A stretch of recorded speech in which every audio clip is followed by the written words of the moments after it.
ॐ नमो भगवते वासुदेवाय। ॐ नमो भगवते वासुदेवाय। ॐ नमो भगवते वासुदेवाय। नारायणं नमस्कृत्यं नरं चैव नरोत्तमं देवीं सरस्वतीं व्यासं ततो जायामुदीरये। नष्टप्रायेषु अभद्रेषु नित्यं भागवत सेवया भगवतीरुत्तमश्लोके भक्तिर्भवति नैष्टकी। कृष्णाय वासुदेवाय देवकी नन्दनाय च नन्दगोपकुमाराय गोविन्दाय नमो नमः। नमो पङ्कजनाभाय नमो पङ्कजमालिने नमो पङ्कजनेत्राय नमस्ते पङ्कजाङ्ग्रे। ॐ अज्ञानतिमिरन्धस्य ज्ञानाञ्जनशलाकया चक्षुरुन्मिलितं येन तस्मै श्रीगुरुवे नमः। मूकं करोति वाचालं पङ्गुं लङ्घयते गिरिं यत्कृपातमहं वन्दे श्रीगुरुदीनतारिणं परमानन्दमाधवं श्रीचैतन्यम् ईश्वरम्। नमो ॐ विष्णुपदाय कृष्णप्रेष्ठाय भूतले श्रीमते भक्तिवेदान्त स्वामिनिति नामिने। नमस्ते सरस्वते देवे गौरवाणी प्रचारिणे निर्विशेषा शून्यवादी पाश्चात्यदेशतारिणे। वाञ्छाकल्पतरुभ्यश्च कृपा सिन्धुभ्यैव च पतितानां पावनेभ्यो वैष्णवेभ्यो नमो नमः। जय श्री कृष्णा चैतन्य प्रभु नित्यानंद श्री अद्वैता गदाधर शिवासादि गौर भक्त वृंद। हरे कृष्णा कृष्णा कृष्णा हरे हरे, हरे राम राम राम हरे हरे। हरे कृष्णा कृष्णा कृष्णा हरे हरे, हरे राम राम राम हरे हरे। हरे कृष्णा कृष्णा कृष्णा हरे हरे, हरे राम राम राम हरे हरे। हरे Krishna. We welcome all of you to our third session on the topic of spirituality, whether it is practical or personal. In the first two sessions, we discussed on the basis of Bhagavad Gita and the Srimad Bhagavatam. The different verses we took from the seventh chapter and the seventh chapter of Gita and the Srimad Bhagavatam 10th canto and third canto about the importance of taking our spiritual practices to the next level, that is the level of surrender. So we discussed in the 2 days the three zones that we practice spirituality in. The first zone is the zone of sense gratification, where even if we hear spiritual discourses, our focus or our goal is how we can enjoy our senses. Gratification is the goal. And even spiritual discourses, spiritual association is with this objective of how I can enjoy in this world my senses. So that is the first zone. The second is the zone of struggle, where we want to invoke our higher self. We have a lower self or our dark side, which engages in sense gratification, but we have a higher self where we want to live by a purpose, a deeper sense of contribution, a deeper sense of connection to the universe and to God. So that is the second level. So the level of gratification, sense gratification, is the lower level where our mind rules us, mind drags us. And the next level of struggle is where we take control, we take charge of the mind. And then the third level is the level of surrender, where we invoke our highest self, means a self above our will, a self beyond my tiny mind, where we give ourselves to an intelligence and to a power which is beyond me, and we agree to be used as an instrument in the hands of divine. That is the level of surrender. So from sense gratification, we move to struggle, and struggle is also a sign of surrender because we now want to raise the bar. But struggle is not a permanent situation. Struggle is a means to come to the next stage, and that is the stage of surrender. So we discussed these three levels, and today we are going to take a case study of an example from Srimad Bhagavatam of a personality who surrendered his life completely to the Lord, but he is not an example of a pure devotee who always surrendered to the Lord completely. He went through the stage of gratification and struggle, and he surrendered completely, allowed the Lord to take charge of his life. And this personality's example we will take now to understand the principle of surrender better. Now, if you see, to understand surrender better, this planet, for example, the scientists claim that this planet is existing for 3.8 billion years. Of course, we know that the planet is always existing.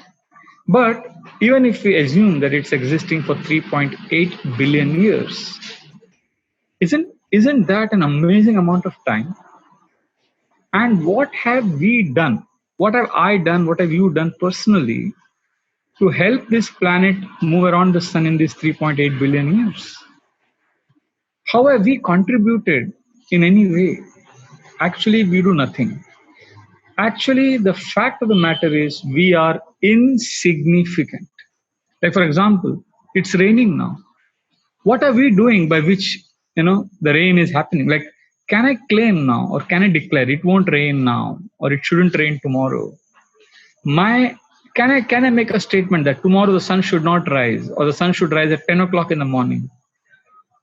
Basically, we are insignificant. We have no control over so many phenomena. We will be wiped off from this bodily existence with utter contempt and disdain for our existence. So we are insignificant.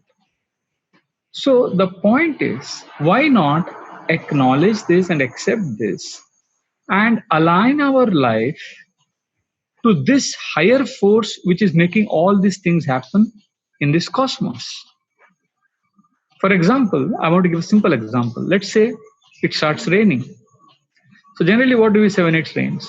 Oh, I wish it doesn't rain now because I have to go to my office. Or I wish it doesn't rain now because I want to play. Or I wish it doesn't rain now. Or we say I wish I get the promotion so that I can get more money. So we wish many things. This happens. I wish this happens. Now, the fact of the matter is many of these things are not in our control, whether it is rains or whether it is other people's behavior, but that nevertheless happens. So when I'm in the phase of struggle, when I live in the zone of struggle and control, I always go against the force. There is resistance. But when I'm living in the surrender space, my internal language is I accept. Like, for example, instead of saying, I wish it doesn't rain because I want to play, I say, it's raining. Or I didn't get the promotion. I accept the situation. I don't resist. Because this higher power, higher wisdom, the force whom we call as Krishna, has a better plan for us. So we have a classic example of a devotee in the Srimad Bhagavatam who placed his life in the hands of the Lord, although he had his own desires, although he had his own struggle, but he let go the struggle and allowed himself to be an instrument in the Lord's hands. And this beautiful example is our preparation for Janmashtami. We will absorb ourselves in the verses from the Srimad Bhagavatam and understand this phenomenon of surrender from the Srimad Bhagavatam perspective. So this is the classic case of Dhruva, who was a young 5-year-old boy who wanted to sit on the lap of his father. But his stepmother chastised him, Suruchi, and she told him that he has to take birth from her womb to get qualified to sit on his father's lap. He was outraged. Although he was a small boy, he felt his Kshatriya spirit get charged up and he became extremely angry. And he wanted to take revenge in the sense he wanted to get a kingdom much bigger than his father, great grandfather, and become extremely powerful. And breathing heavily, he went to his mother, Suniti, who also expressed helplessness. And she told him that you have to take shelter of the Lord, you have to surrender to the Lord. And one of the most classic verses of the Srimad Bhagavatam, which is the fourth canto, 8th chapter, text number 22. This is like this is an iconic verse for any spiritualist, especially for bhakti yogis. This verse and the purport and the commentary that Srila Prabhupada writes, the sentences that Srila Prabhupada writes, is the most hope-giving for those who are sincerely trying to practice spiritual life. Suniti tells her son, please take shelter, please surrender to Lord Vishnu. Tameva vatsashraya vatsalam mumukshubir padabja padhatim ananya bhave nija dharma bhavite manas avastapya bhajasva purusham. She says, my dear Lord, my dear child, tameva, you should go to whom? Tameva vatsashraya vatsalam. You should take shelter of the Supreme Lord, who is very kind upon his devotees and servants. He is the ideal person for ashraya, for surrender and for shelter. And not only you, my dear child, Mother Suniti is saying, Tameva vatsa shayabhritya vatsalam mumukshubir. The great spiritualists in the past who wanted to get liberation from this material world, who wanted to pursue a higher calling, mumukshubir mrigyapadabja paddhatim. This is the paddhati, this is the process even they followed of surrender to the Supreme Lord. Ananya bhave nija dharma bhavite. With undivided attention, focus your concentration on the Supreme Lord. How do you do that? Manas avasthapya bhajasva purusham. In your mind, although your mind is right now very disturbed, you are filled with this desire for a kingdom.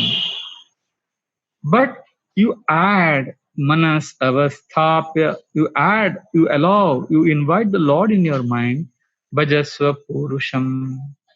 Take shelter of the Supreme Lord and go to him. So Suruchi had told her son, stepson Dhruva, that you have to take shelter of Vishnu, and Suniti reconfirms it. She says, yes, your stepmother is right. Only Lord Vishnu can protect you, can fulfill your desire. So she encourages her son to take shelter of the Supreme Lord. And Srila Prabhupada writes a beautiful statement in the purport. He paraphrases Mother Suniti's statements by saying that Mother Suniti is telling her son that, my dear child, you came to me crying out of utter helplessness. But if you go, instead of me, if you go to Lord Vishnu, then the combined affection of millions of mothers like me. Now look at this. Mother Suniti is saying, the combined affection of millions of mothers like me will be surpassed by the tender and affectionate dealings of Lord Krishna, Lord Vishnu with his devotee. Therefore, when no one else can mitigate your suffering, Lord Vishnu will be able to pacify the devotee. He will be able to wipe your tears. He will be able to give you solace. He is the one you should take shelter of. So here is the proper guidance. A devotee encourages others to come to the Lord. From a life of sense gratification, he urges people to add the Lord and start the process of struggle. And once we're on the journey of struggle, at the right time, we need to give up the struggle and call out. We need to understand that struggle is important. Struggle is the name of the game in this world. And as long as we connect to Krishna and as long as we keep struggling, Krishna will bring us down to our knees and Krishna will compel us to raise the bar and take our bhakti to the next level. So Mother Suniti is telling Dhruva, my dear Dhruva, please go to Lord Vishnu. And in this world, when we are practicing spiritual life, although we say surrender to the universe, we say surrender to God, somewhere deep within we want to control. We want to figure out things. We want to achieve things. We want to lead a very balanced life. We want to do so many things the way we have planned so much. I'm sure all of us here, we had a very different idea, right? Last year, same time, please ask yourself July 30th, August first week of 2019, what was your thought of a vision or the future 1 year later in 2020 August first week? How would this world look like? What was your thought then? And what has happened now?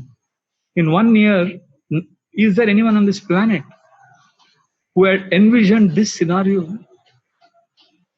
What an amazing phenomenon has happened. So there are factors beyond our control. So we can struggle, but we need to understand that we need to surrender to a force much beyond us. And when we surrender to the Supreme Lord, we get the strength to navigate through this world with detachment.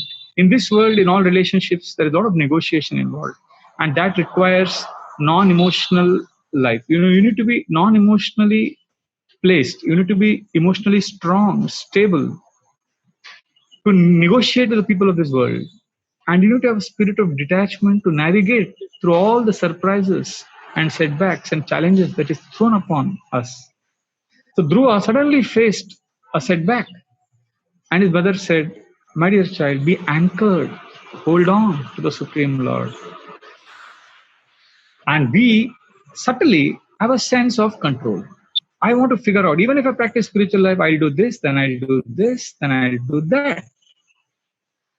No, the greatest controllers who have figured out everything perfectly in this cosmos, in the heavenly planets, they are also helpless.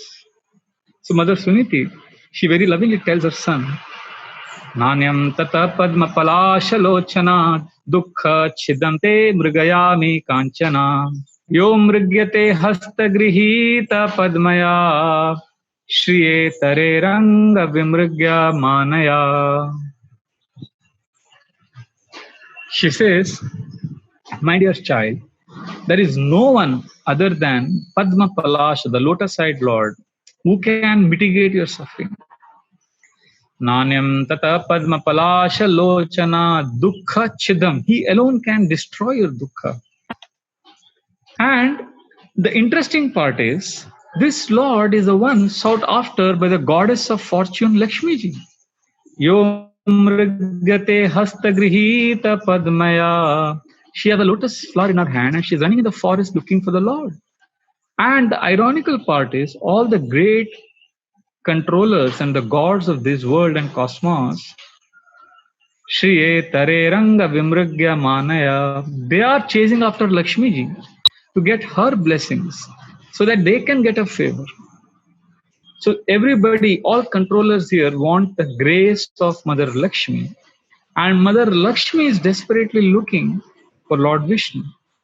So I urge you, my dear child, please take shelter of the Lord. So here again, a very beautiful instruction on surrender. And little Dhruva is focused. He is inspired by and prodded by his mother. He goes to the forest. And his spiritual master, Narada Muni, stops him. In fact, Narada Muni tells him to go back, saying that this is an age to play. This is an age to give up such petty pursuits. And Dhruva, with utter sincerity, folds his palms and begs his spiritual master, preceptor Narada Muni, that you are a great soul, but your words and your lovely instructions doesn't ring in my heart because my heart is burning with passion. I want revenge. I want a kingdom. So, if you can guide me, my dear preceptor, if you can teach me honest means by which I can acquire such a kingdom, I'll be grateful. So please understand here, Dhruva is not artificially practicing the spiritual practice. He is not saying, okay, I will just, I will do what my guru is saying. No. The first qualification is honesty. He is honestly expressing his desires. He is coming to terms with who he is. So many times when we come and join the spiritual program, we think that I have to be strong.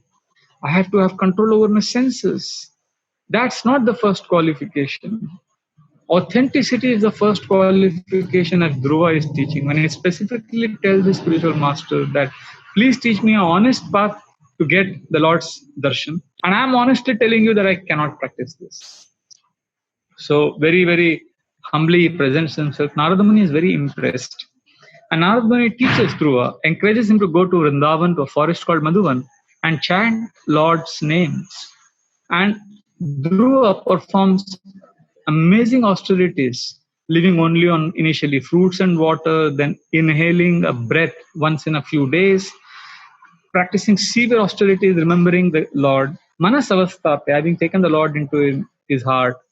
And his meditation is very instructive, because one of the essential principles of surrender, taking our bhakti to the next level, is connection with the Lord. And that connection happens when we allow our mind to touch the Supreme Lord. Right now, our mind is talking to itself. Our mind is in touch with, my mind is so prominent that the soul is disconnected. It's like a terrorist who has held a man captive, and the man is trying to talk to the police. He wants to be freed, and the police wants to know if the man is safe.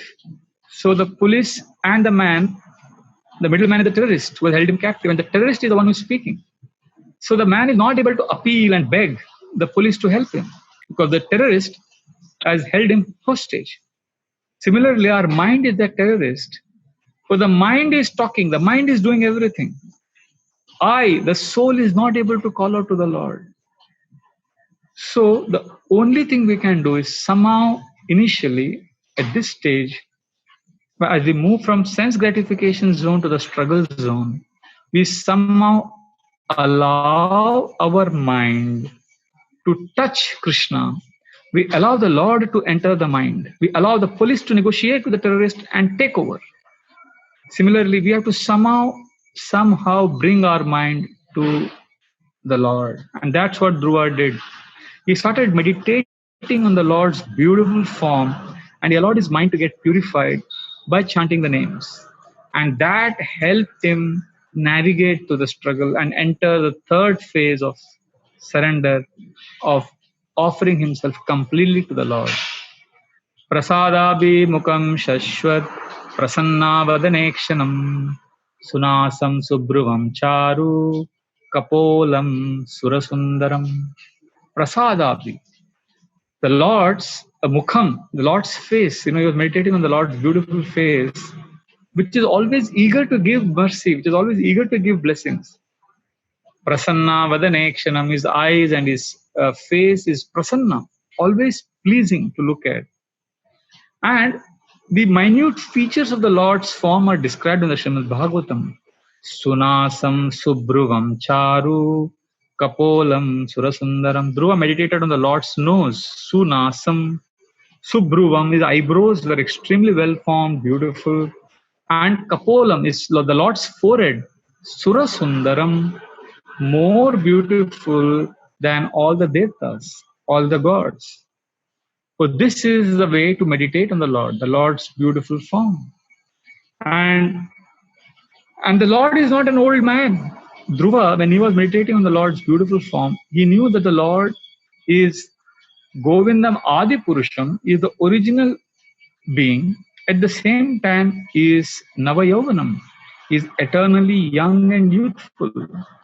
Therefore, Dhruva meditated on this form of the Lord, who is Tarunam, Tarunam Ramaniyangam, Arunoshthekshanadaram, Pranata Shayanam Ramnam, Sharanyam Karunarnavam, Tarunam Ramaniyangam. extremely youthful and very pleasing to look at. Arunoshte, the Lord's eyes are beautiful like the rising sun. And Pranata Shayanam Ramnam, he is the one most qualified to take shelter of for all living entities. Sharanyam Karunaranavam. Sharanyam means if you want to surrender to anything or anybody, he is the best person to surrender to because Karunaranavam, he is an ocean of Karuna. He is an ocean of compassion. He is an ocean of mercy. He won't let you down. Remember, when everyone else fails to mitigate one's misery, the Lord never fails to protect his devotee. So we all face failures, we all face challenges. But if we can take shelter of the Supreme Lord, who is the most wonderful person to surrender to, then we will connect to the Lord. We will allow the Lord to guide our lives. Remember, in the first lowest phase, the mind is dragging us. In the second zone, we take charge of the mind. But in the most important zone of the surrender zone, the Lord takes charge of the devotee. Shrivatsankam Ghana Shyamam Purusham Vanamalinam Shanka Chakra Gada Padmer Abhivyakta Chaturbhujam. Shrivatsa, the Lord has the Shrivatsa symbol in his chest. Shrivatsankam Ghana Shyamam. He has a complexion of a fresh monsoon cloud. Purusham Vanamalinam. He has a beautiful garland of forest flowers on his body. Shanka Chakra Gada Padmer Abhivyakta Chaturbhujam. He has this beautiful conch shell, lotus flower in his four arms, four hands. He has a disc, he has a gada, he has a mace, and he he looks extremely beautiful. And also Lord Vishnu, who is seated in our heart as Paramatma, the Super Soul. If you meditate on the Lord in our heart, the Lord has a helmet, Kiritinam Kundalinam, Keyura Valayanvitam, Kaustuba Baranagrivam, Pita Kausheya Vasasam, Kiritinam. He has a beautiful helmet, he has earrings which are dazzling. Keyura Valayanvitam, he has beautiful bracelets, he has necklaces on his neck. Kaustuba Bharana Grivam. Grivam means a neck. He has a Kaustuba jewel on his neck. Pita Kausheya Vasasam. He is wearing beautiful yellowish garments. So, like this, the Lord is dressed. So, Dhruva was meditating on this beautiful form of the Lord. And as he meditated with great intensity, with great devotion, connecting his mind to the Lord, his mind got purified. And eventually, the Lord, after his 6 months of austerities, the Lord appeared. And Dhruva was so stunned that he was unable to speak, he was unable to gather himself. He just offered obeisances, and the Lord very lovingly touched Dhruva's head with his conch shell. And the touch of the Lord spiritualized Dhruva completely, and he began to offer most beautiful prayers, which are considered as very special in the Srimad Bhagavatam. In fact, Lord Chaitanya Mahaprabhu, he would hear the pastime of Dhruva repeatedly. As soon as he would hear the pastime from Gadadhar Pandit, he would tell Gadadhar to repeat it again. So like this, 100 times he would keep hearing the pastime. That's how nourishing and instructive Dhruva's episode is. So when the Lord appeared, so one of the first verses that Dhruva offers is, this is also another iconic verse, a landmark verse in the Srimad Bhagavatam. The first verse which I chanted in the first beginning of today's class, Tameva Vassashra, which is 4:8:22. This one is 4:9:6, 4th canto, 9th chapter, 6th verse, where Dhruva is revealing how the principle of surrender happens. The surrender stage happens when we allow the Lord to enter our consciousness and spiritualize it. Yonta pravishya mama vachamimam prasuptan sanjeevayat akhila shakti dhara swadhamna anyamsha hasta charana shravana tvagadim pranan namo bhagavate purushaya tubhyam. This is a beautiful verse where Dhruva is telling the Lord, my dear Lord, please enter me. You have entered me. Yontah pravishya mama vacham. You enter me and you enter my vacha, you enter my speech so that I can glorify you. Without your blessings, my dear Lord, I can't even glorify you. I don't have the ability to sing your glories, my dear Lord, because my senses are prasuptam, they are like dead, they are sleeping. Srila Prabhupada writes that Dhruva realized immediately Dhruva was not dead, Dhruva was alive. In fact, he was very passionately wanting a kingdom before he came to the forest. But now, when he's seeing the Lord and is experiencing the connection with the Lord, and now when he compares his past life before the Lord's connection, he considers all that life as a life of death, as a life of sleeping, as a life of inaction. So, in contrast to the touch of the Lord in our life, in contrast to that, all our activities is like a dead person. Mm. So, in the Haribhakti Sudhodaya, Sanatana Goswami has also explained this very beautiful that Bhagavad Bhakti Hinasya Jati Shastram Japastapaha Aprana Seva Dehasya Mandanam Lokaranjanam. That when there is Bhagavad Bhakti Hinasya, when we are devoid of attachment to the Lord, all our education activities, all the things we do, Aprana Seva Dehasya, it is like a decoration of a dead body. Mandanam Lokaranjanam. Some people in this world may glorify you and clap, but it is not having life, it is not having juice, it is not having the mellow. And for that life to come into our lives, that spiritual energy to descend into our hearts, into our soul, what we really need is the Lord entering our speech, the Lord entering our senses. Therefore, Dhruva is saying, my dear Lord, my senses are dull, my senses are dead, but you enter it. Yonta pravishya mamavachamimam prasuptan sanjivayat. Sanjiva means sanjivati, sanjivani. That elixir, the nectar, amrita, bring it back to life. Sanjivayat akhila shakti dharasva dhamna. My dear Lord, there is this energy, Dhara, this Mother Earth is sustaining life on this planet. So that life which is sustained on this planet is coming from you. And that life force is also within me, because of which I am speaking, because of which I am standing in front of you. So you are existing outside and you are existing within. So I invoke, I beg you to invoke that energy within me and to help me connect to you. You know, just like a child is born and grows to youth and manhood and then to old age, and we see that growth is happening because there is soul inside. Similarly, we see in this world all around us there is growth happening. There is you plant a seed and it grows into a beautiful tree, a beautiful flower. The rains happen, things are happening in an organized way. Seasons change.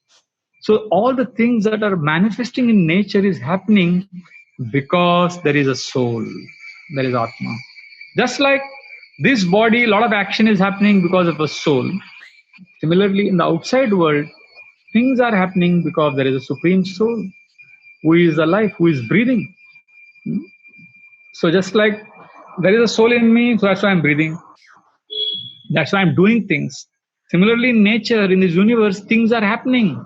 Things are being done. So many things beyond us is happening. And we are being told to surrender to this intelligence, to this force.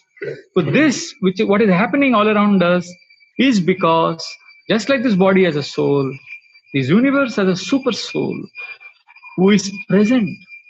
And spirituality means to connect to this life, to this soul.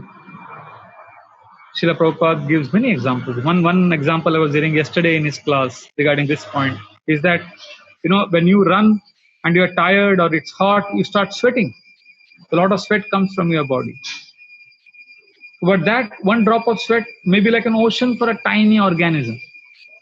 Similarly, Karanadaksha Vishnu, Garbhodaksha Vishnu, the different aspects, the expansions of the Supreme Lord, from whom these universes are created, when the Lord inhales and exhales, when the Lord breathes, or when the Lord sweats, So many universes are created. So Srila Prabhupada is giving a very graphic and poetic way of invoking our imagination, our visualization, and taking it to the next level of trying to understand how the Lord also is a person like you and me. And just like I can inhale and exhale, and so many insects come out and go in. Similarly, when the Lord is say Kaneshwasita Kala Matavalambhya Jivanti Loma Vilaja Jagadandanatha Vishnur Mahanse Yasya Kala Vishesho Govindamadi Purusham Tamaham Bhajami. So when the Lord is lying on the causal ocean, from the pores of his body, so many universes are coming out and going in. So this gigantic plan is getting unfolded, just like when I, as an individual, when I live, so many things happen from me. Similarly, from the Lord, who is also a person. So all spiritual practices are helping us realize that we are same like Lord in quality, Sat Chit Ananda. We are also spirit, soul, pure. And when we understand that the Supreme Lord, who is present in my heart, who is the one who is manifesting his Shakti, then we are connecting to the Lord. Then we merge with that one, that Supreme Lord. So Dhruva is saying, Yonta pravesha mamavajamimam prasuptan sanjeevayat akila shakti dhara swadhamna. So my dear Lord, then you enter, then you give me the strength. Anyamsha hasta charana shravana tvagadim. Please empower my charana, my feet, my hands, my skin, tvak, Shravana, my capacity to hear, my capacity to feel, touch, walk, talk, all of that is happening because your force, you have entered me. If you are not there, then I cannot do any of this. Pranan namo bhagavate purushaya tubhyam. Oh my dear Lord, I offer myself completely to you. I am your servant. So this is, Srila Prabhupada writes in the purport, this is the beginning of prayer. Prayer happens when we acknowledge the Lord as the one who is directing our lives, who is controlling us, and we are a tiny puppet in his hands. This is surrender. Srila Prabhupada writes in the purport that we can't even pray to the Lord.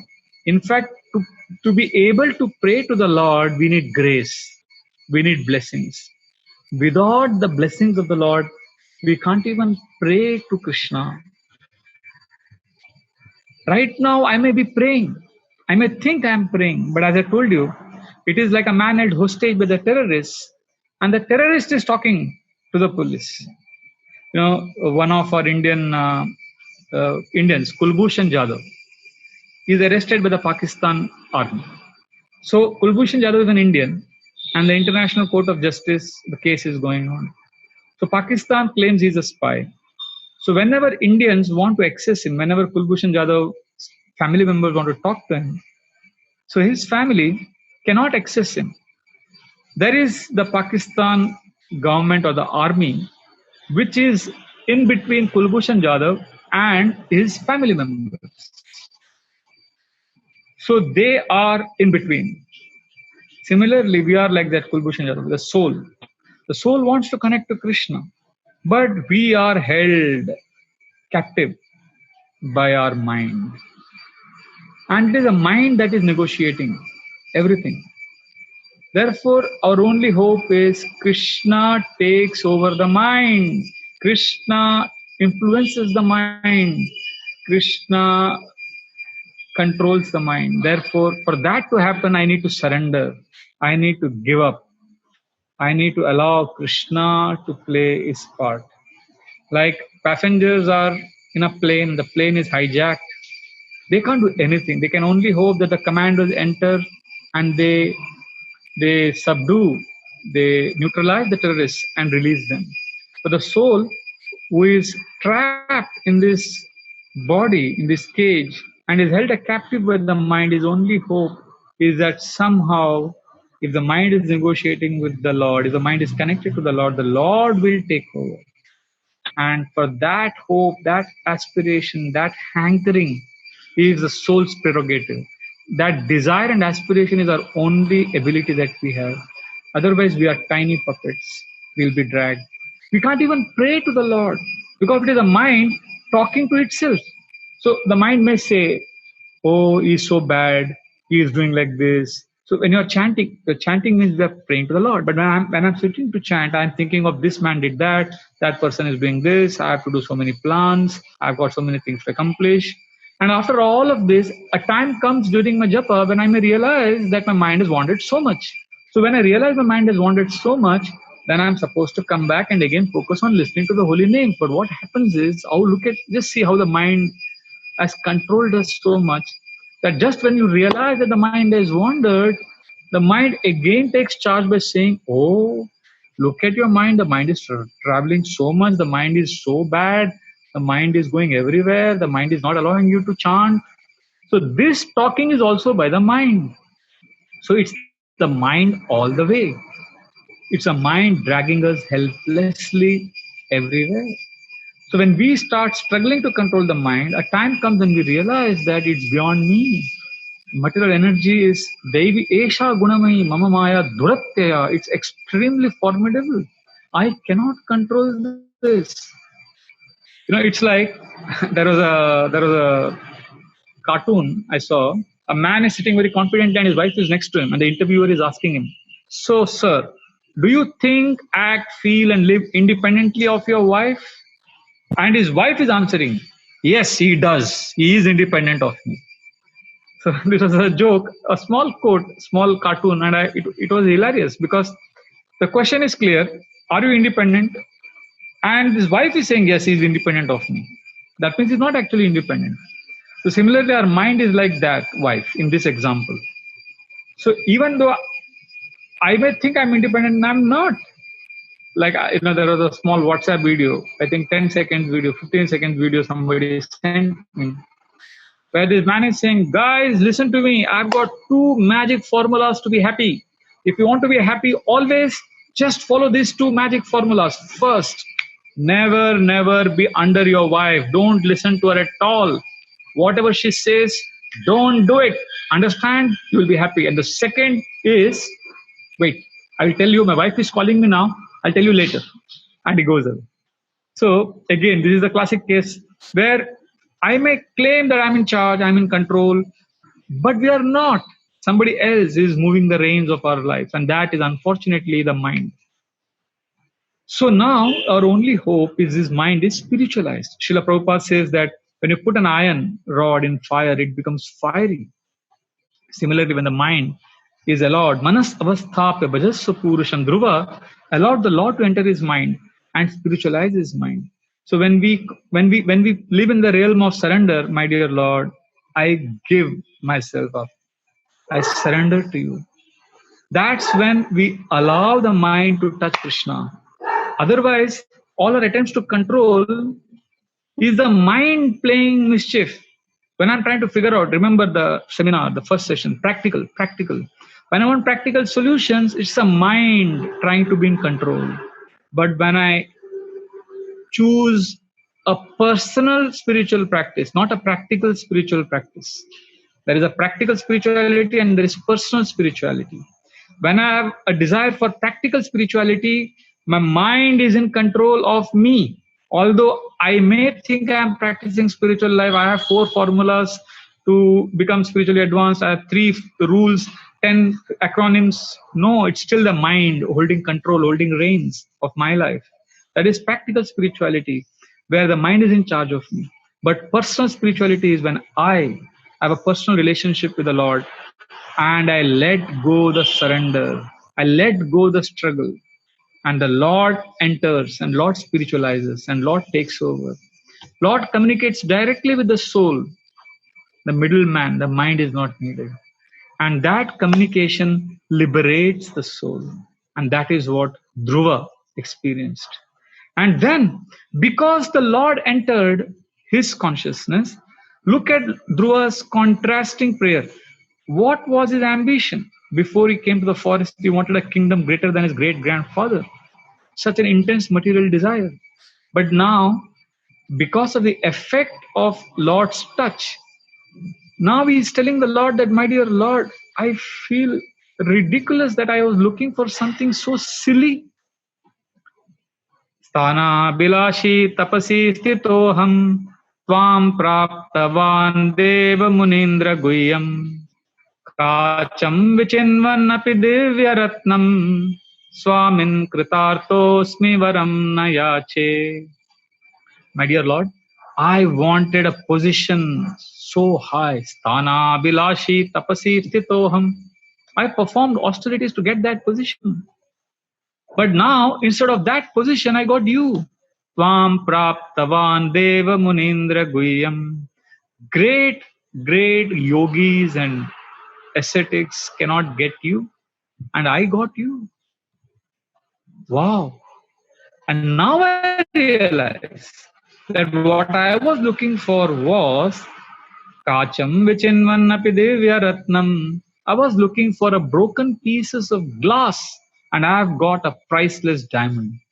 Swamin kritartosmi varam nayache. I have no other desire. I am completely satisfied. This satisfaction of Dhruva is a result of being surrendered to the Lord and having allowed the Lord to enter his existence. When the mind was in charge, I had an ambition. Mind's mood is to achieve, the soul wants to receive. This is the difference. In our attempts to have a practical spiritual life, we want to achieve many things. But when we opt for a personal spiritual practice, we want to receive the Lord's grace. We struggle to achieve, but we surrender to receive. When we surrender, we receive grace. When we struggle, we may achieve. So, therefore, struggle is important, but we need to make the transition. And that's when we enter into this most beautiful, mysterious relationship with Krishna. Actually, in this world, of course, you have retired long back. My father, my mother, when they were young boys and girls, they were in awe and reverence of this actor whose name was Sadhana, which means a spiritual practice. And she was called the mystery girl of Indian cinema because her whole life was a mystery. She would act in all suspense thriller movies, and even her marriage, she would keep a very low profile, extremely beautiful, and she had a very special Audrey Hepburn's haircut, hairstyle, and her marriage, her death, everything was hush hush, low affair. Nobody knew what was happening. Even she stopped giving interviews, and she didn't allow anybody to photograph her after she retired from movies because she didn't want anybody to see her as not so young and beautiful again. Mystery girl, mystery girl. But the Srimad Bhagavatam says there is nothing mystery. However beautiful, successful, wonderful you are not a mystery because this body, according to the scriptures, the destination of this body is not a mystery, it's not a suspense thriller. Our body, all our success is insignificant because this body's destination is one of the three. Either it will become dust, ashes, or stool. This is the verdict of the scripture that this body which we decorate ourselves and we look so beautiful and so want to be so attractive, this body, if it is burnt after death, it will become ashes. If it is buried, it will become dust.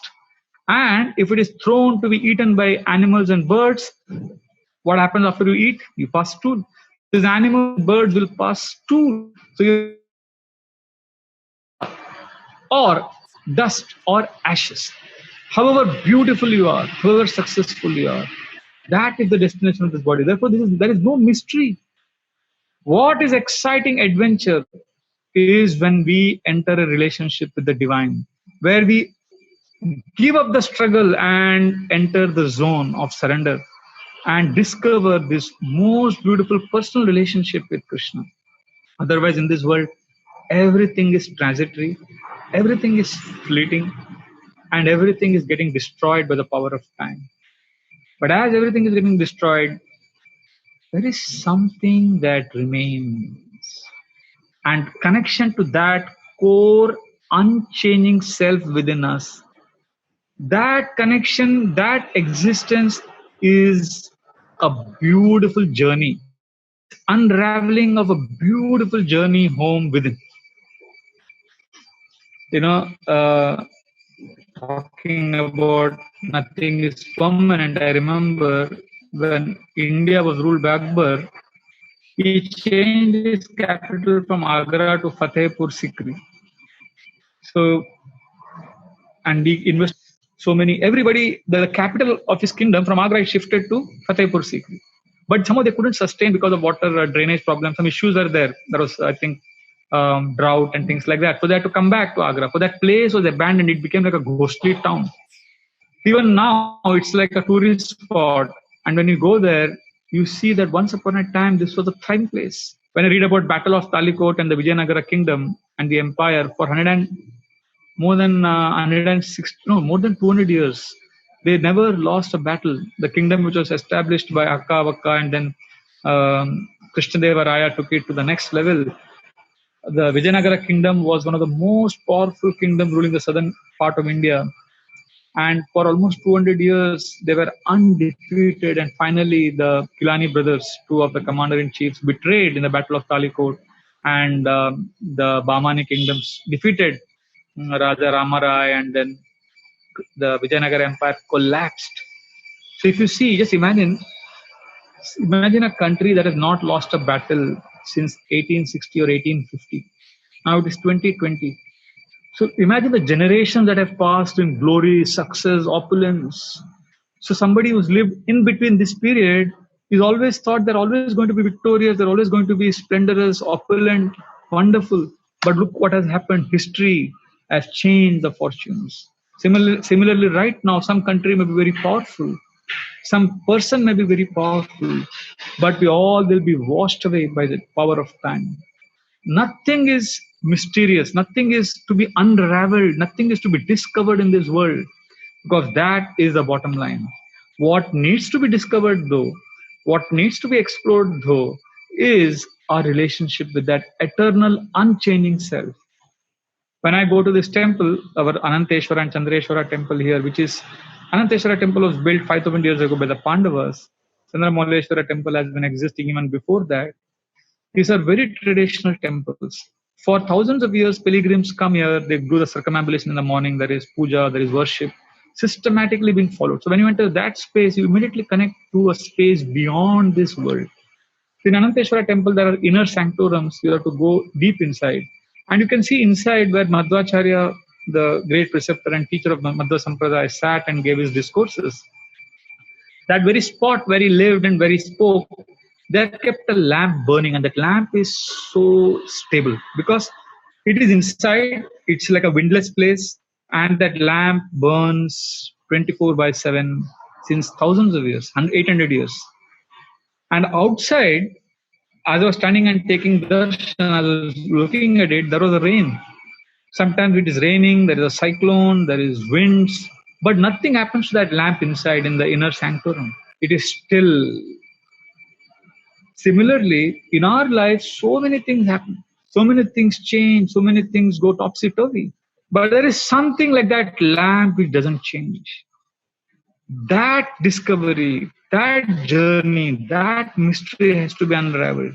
That purpose of human life, if we seek, we jump from sense gratification to struggle. And that beautiful struggle, in that journey, when we give up and allow the universe to dictate our life, we enter a beautiful world of a dynamic relationship with the Lord. I was mentioning Fatehpur Sikri, in that beautiful big palace of Akbar, there is a big sign which he had inscribed on the wall, which is still there when tourists go and see it, by one Sufi saint who had mentioned a saying which is inscribed there, and that saying is, "This world is not a permanent abode. This is a bridge. Please cross the bridge."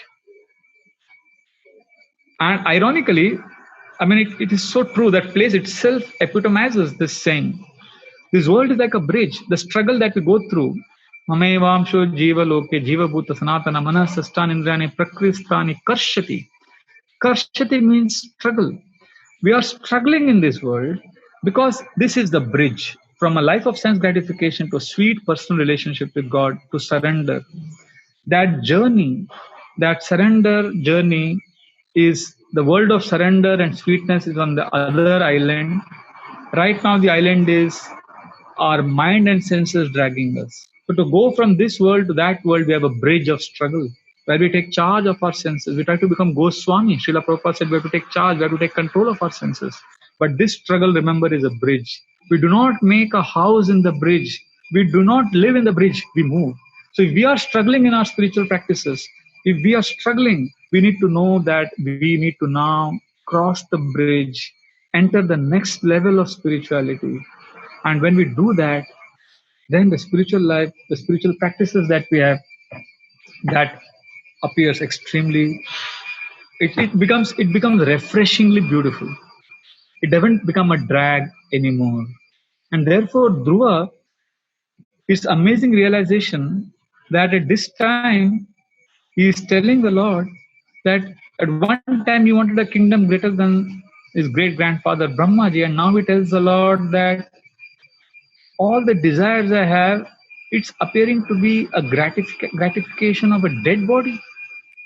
Nunam vimushtamatayastava mayayate etvam bhavapya vimokshanamannya heto archanti kalpakatarum punapopabhogyam icchanti yasparshajam nirayepi brahmnam. He says, Nunam, certainly, my dear Lord, vimushtamataya. I'm convinced that the intelligence of a person is corrupted, of a person who comes to you but seeks material rewards. Now he's talking about himself because he is the one who had gone to the Lord seeking material reward. So he's calling himself as somebody whose intelligence was corrupted. Nunam vimushtamatayastava mayayate. By your maya power, my intelligence was corrupted. Because I came to you. Etvam bhavapya vimokshanamanya heto. You can provide vimoksha, you can provide liberation from all suffering, but I came to you anya heto, with another desire, which is a material desire. So coming to you and asking for material things and struggling in this world for benedictions is like Archanti kalpakatarum punapopabhogyam. It is like coming to a desire fulfilling tree which can fulfill any of your desire and asking to enjoy a dead flesh. Punapopabhogyam. Icchanti yasparshajam nirayepi nrumnam. All the pleasures that I seek in this world is all sparsha. It is based on the senses touching the sense objects in this world, and this is available even in hellish conditions. So now look at this. Look at the contrast in Dhruva's realization. When the Lord enters our consciousness, what a beautiful journey life becomes.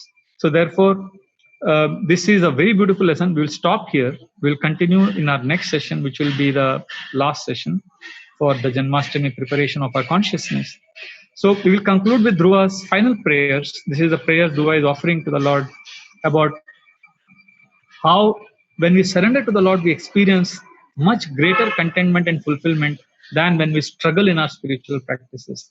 So we'll take this mood forward in our next session, where we'll also explore the subject of the mind a little more deeply. But today, please understand that even when we are praying to the Lord, it is today's takeaway is mind is controlling us, and we need to be aware. And even when we are praying, it is a mind talking to itself, but the mind has to touch Krishna. So when we listen to the holy name, when we listen to the sound vibration of his prayers, when we are just present, which is also the last session where we discussed in the 7th chapter of Gita, when we connect to the Lord, when we allow our senses and mind to touch Krishna, the purification begins. And for that to happen, we need to let go the was the main message.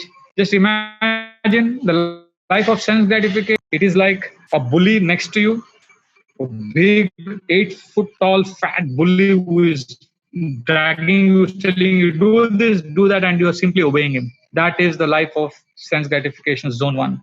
In zone 2, you acknowledge this bully, you look at him, you smile at him, and you continue to do what you want to do. And this bully can't touch you. He can shout, he can scream, but you just tolerate, and that's a big struggle.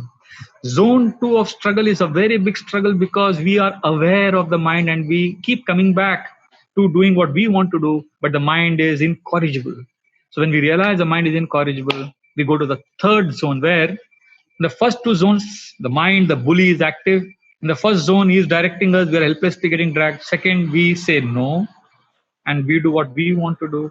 The third zone is surrender, where we don't look at the mind at all. We don't listen to him at all. We turn the right side, where Krishna, with his beautiful threefold bending form, playing his flute, He's calling upon the devotee, my dear devotee, do this, do that. And a pure devotee allows his life to be directed by Krishna, by God. And Lord directs his life. So his life is an exact contrast to the life in the first zone where the mind drags us. And for many of us who are in the second zone, who are struggling with this bully called the mind, we are aware of this bully called the mind. Our challenge is to now start looking at the right direction. The Shvetashvatara Upanishad and Mundaka Upanishad explains that Samane Vrikshe Purusho Nimagno, there is a super soul, the Lord within the heart of the devotee. And when the soul turns to the Lord, a new life of surrender begins. So we invite you for the last session on this subject matter of discussion of spirituality, practical or personal, in the next session. Thank you very much for your kind attention. Hare Krishna, Krishna Krishna, Hare Hare, Hare Ram, Ram Hare Hare. Srila Prabhupada ki jai, Granthara Srimad Bhagavatam ki jai. Hare Krishna.